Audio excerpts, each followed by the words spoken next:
দেশে যে অবস্থা শুরু হয়েছে, বর্ষাকাল তো চলে আসছে, দেশেও বন্যা হইতেছে, আমার গাড়িতেও বন্যা হইতেছে। তো আসলে গাড়ির বন্যাটা হইতেছে বলতে সময়ের অভাবে কাজ করতে পারতেছে না। কোম্পানিকে বলা হয়েছে যে গাড়ির সমস্যা, কোম্পানিও করাইবো বলছে, কিন্তু সময়টা ব্যাকআপ দিতে পারতেছে না বলে এখনো করাইতে পারি নাই। তো হয়তো দেখি অতি শীঘ্রই গাড়ির কাজ করাই দিব। তো এখন বর্তমানে যে পরিস্থিতি, মানে একবারে বিজি, আমার অবস্থা খারাপ, পুরা গাড়িতে পানি পড়ে, কাপড় চোপড় সব তো শেষ, বিজি। এখন এই যে একটা ছিদ্র করতেছি, ড্যাশবোর্ডের এখানে পানি জমে থাকে, তো একটা ছিদ্র করতেছি যাতে পানিগুলো নিচের দিকে পড়ে যায়। এখানে পানি জমে থাকে, অবস্থা খুব খারাপ।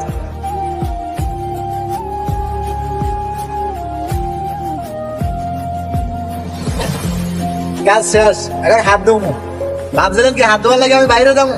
আরে না, আমার গাড়িতে দেওয়ার ব্যবস্থা আছে, সেই রকম একটা বেসিন। বেসিন দেখবেন, দেখেন।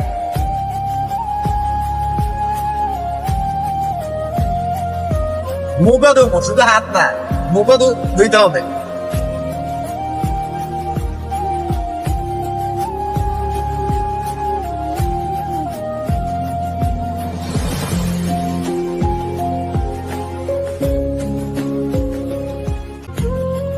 আপনারা আবার মনে করিয়েন না যে আমি কোনো খারাপ কোম্পানি গাড়ি চালাই, আমার কোম্পানি ভালো, কাজ করাই দিব বলছে। আর আপনারা মনে করেন না যে আমি খারাপ কোম্পানি গাড়ি চালাই, ওই জন্য গাড়ির এই অবস্থা। কোম্পানি ঠিক আছে, সময়ের অভাবে কাজ করাইতে পারতেছে না, আশা করি বুঝাইতে পারছি। তো খুব একটা অবস্থা, বাজে অবস্থাতে আছি। এখন এই গাড়িটার প্রতি এমন একটা মায়া বসে গেছে, দীর্ঘদিন যাবত এই গাড়িটা চালাই তো।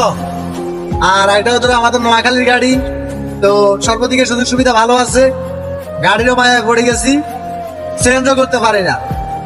এটাই আমার চালাইতে হয়, এটাই আমার কাছে ভালো লাগে।